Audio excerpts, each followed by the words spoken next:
I know we were talking about where it's like AI systems are taking more than software.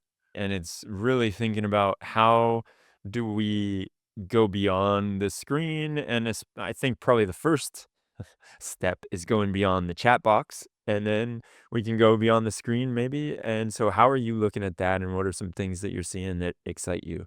Yeah, I want to set that up as well in terms of the march towards this current generation of AI systems that are being built.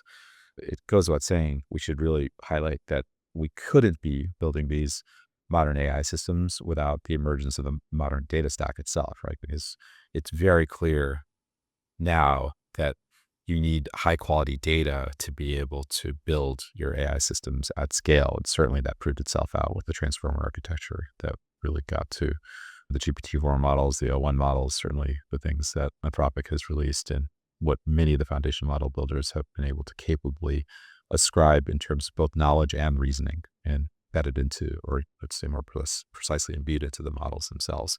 And so you see the march from the modern data stack to now taking those models and defining the machine learning operations surrounding how you build and scale a model. And so more recently around LLMs and the operations of LLMOps.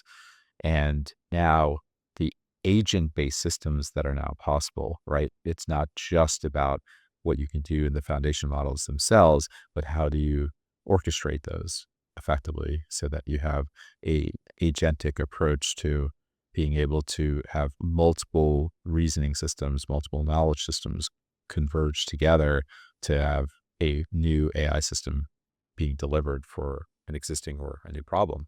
And so that's where I'm starting to get pretty excited right now because I realize that most of software up to this point has been based on rules and building, you know, highly capable rules engines. But over time, rules get very brittle because you have to continue to encode what your business processes are into those rules.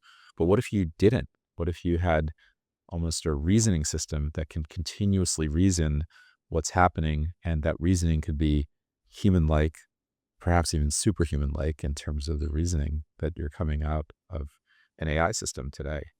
And that's exciting, right? Because it starts to change a lot of where you can see the value proposition and generally how software itself is consumed, right? Yeah.